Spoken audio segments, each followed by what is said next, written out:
सद्गुरुनाथ प्रभु महाराज को जय। कूर्माचलान्वयं बोधि केवलात्मोपदेशिकं సమరసానంద దీక్షానాం తిరుపతయ్యార్య కృంభజే. మద్గురుదేవుని యొక్క పాదపద్మములకు నమస్కరిస్తూ ఈ వేదికపై ఆసీనులైనటువంటి పెద్దల పాదపద్మములకు నమస్కరిస్తూ ఇంత సమయమైన కూడా ఎంతో శ్రద్ధగా వింటున్నటువంటి మీ అందరి దివ్యమూర్తిత్వాలకు నమస్కారం తెలియజేస్తూ, మనం చాలా తక్కువ మందిని ఉన్నా కానీ నాకు తెలిసి చాలా రసవత్తరంగా ఈ యొక్క ప్రసంగాలు నడిచినాయని నేను భావిస్తున్నా. ఎందుకంటే అంత వాడి వేడి ఉంది, అందులోపల నిజాలు కూడా చాలా ఉన్నాయి. అంటే మనం ఆస్వాదించదగినయే అనేటువంటి దాన్ని కూడా దృష్టిలో పెట్టుకొని ఆయన వాళ్ళు చాలా బ్రహ్మాండంగా చెప్పిండ్రు. కాబట్టి ఇప్పుడు నాకు తోచిన కాడికి కొన్ని విషయాలు చెప్పదలుచుకున్నా. జనులారా, జనన మరణములు తొలగని త్రోయజాలు లక్షణయుతమై వినువారికి కనువారికి అంటారు. అప్పుడేమైతే తనలా వెరిగింది దీన్ని తప్పక వింటే అప్పుడే వారాలు ఎప్పుడు కంటే కనుక వినబుద్ధి అయితే వినుడి, మీకే కనుగొన మనసైతే కనుడి పుస్తకం అంతా అని కృష్ణప్రభు గారు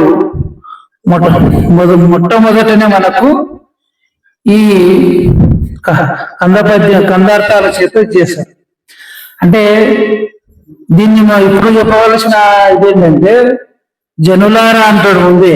అంటే ఏమి, ఏది మనకు భారతీయ శాస్త్రం లోపల రూపొందించినటువంటి ఏ దాన్ని తీసుకున్నా ముందు అఖండ పరమాత్మ రూపకంగా ఒకదాన్ని, తర్వాత వాళ్లకు అనుగుణంగా ఉన్న దేవతలను ప్రార్థిస్తూ ఒక కార్యక్రమాన్ని మొదలు పెడతాం.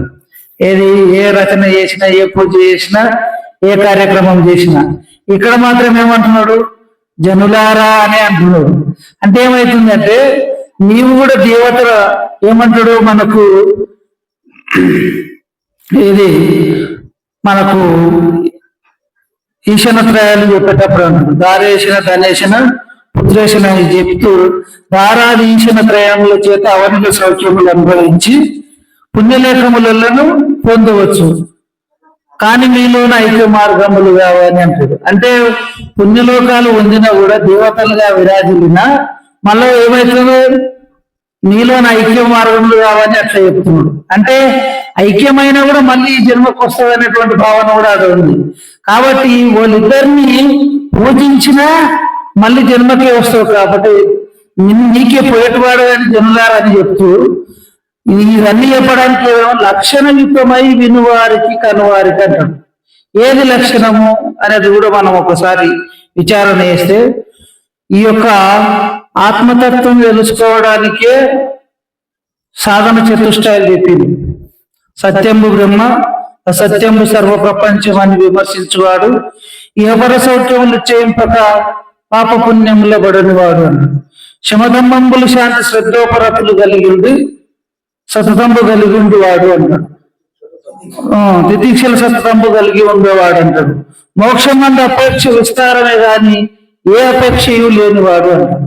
గురుకటాక్షంబు చేత గురు తిరిగి అసిపదంబగు నీయాలు ఐక్యమగును అని ఒకటి చెప్తాడు. అంటే అది వాని లక్షణం అయితేనే ఆత్మతత్వాన్ని తెలుసుకోవడానికి వాడు హరుడైతాడు అని చెప్తాడు అన్నట్టు. ఇది చెప్పిన తర్వాత లక్షణాలు ఇది చెప్పిన తర్వాత కూడా వానికి సాంఖ్యము, తారకము, అమనస్కలు, మహావాక్యాలు చెప్తాడు. ఇది నేడు సాధన సంపత్తి కలుగుతా అంటాడు.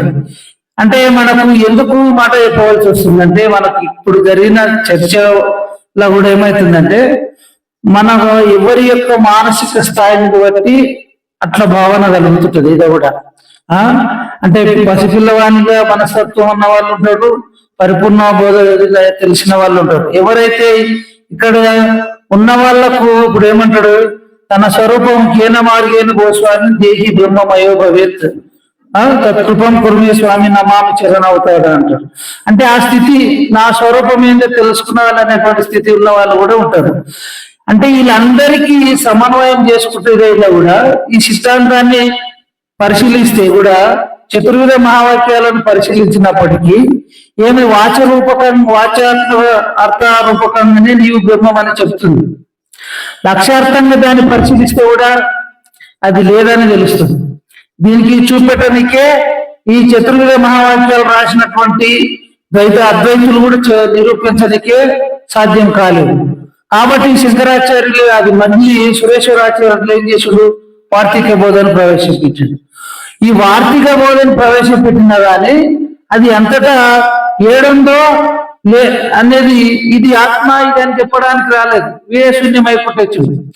పరిపూర్ణ బోధకు వచ్చినప్పుడు ఏమవుతుందంటే అది శూన్యత్వమా ఏదని నిర్ణయం వాళ్ళు చేయలేరు, మౌనం వహించారంటే నిర్వాసన మౌన ముద్ర అని చెప్పబడ్డది. అది వీటికి వచ్చేటి కల్లా ఏం చేసిండ్రు, ఈ పరిపూర్ణ బోధస్తులకు వచ్చేటి కల్లా అది లేనిదే అని చెప్పి ఉన్నది మాత్రం పరిపూర్ణమని ఒక ఉనికి ఉన్న సత్పదార్థాన్ని తెలియజేయడం జరిగింది ఆసదీయ సూత్రం ప్రకారం. ఇట్లా ఎందుకు ఇవన్నిటిని పరిశీలించమని లక్షణమవుతున్నాయి. వినుమన్నాడు, ముందు విని ఏం చేయమన్నాడు, కనుమన్నాడు. అట్లా కనిన వానికి నీ లావు నీవెంతటి వాడవు, నీ లావు ఎంత, నీవు ఇన్ని దినాలు నేను గొప్పగా చెప్పిన ద్వైత అద్వైత విశిష్ట అద్వైతాలు ఎంతగా చెప్పినా లేదా మనకేమంటాడు వేదశాస్త్ర పురాణాన్ని ఇతిహాసాధికారిచ మంత్రయంత్రాది విద్యాచ స్మృతి నోచ్చనాధికం శైవశక్తి ధర్మాదీని అన్యేచ భావో మత అప్రపంశం సమస్తానం జీవనం భ్రాంతి చేత సహ అంటాడు.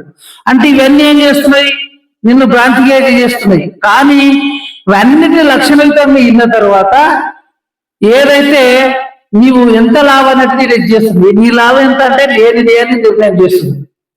అట్లా ఇవన్నీ చెప్పుకుంటూ వచ్చారు. కాబట్టి నేను ఉద్దేశం ఏంటంటే అందరికీ ముందు మీరందరూ అన్నట్లు భక్తి కావాలి, తర్వాత జ్ఞానం కావాలి, జ్ఞానం అయినాకనే వైరాగ్యం కావాలి, వైరాగ్యం అయినాకనే తత్వము. ఇట్లా చెప్తూ ఇట్లా క్రమ పద్ధతిగా వినడము మంచిది. కాబట్టి మనకి ఒక్కొక్కసారి ఏమనిపిస్తుంది అంటే ఎన్నో జన్మలో పూర్వజన్మ సుకృతాలు ఉంటేనే ఈ బోధకు వచ్చినాం, ఈ బోధని వింటున్నాం. కానీ దానికి తగ్గట్టుగా నాయన గారు అన్నట్లు ఎవరికి వాళ్ళే విమర్శన చేసుకొని ఎవరికి వాళ్ళే దాన్ని పరితపించి దాని గురించి తెలుసుకోవాల్సిన బాధ్యత ఉంది. కాబట్టి ఆ దాంట్లో కొద్ది వరకు మనం వెనుకడుగు ఉన్నామేమో, ఆ స్థాయిలో కృషి చేయాలని కోరుకుంటూ ఈ అవకాశం ఇచ్చినటువంటి పెద్దలందరికీ నమస్కారం తెలియజేస్తూ ముగిస్తున్నాం.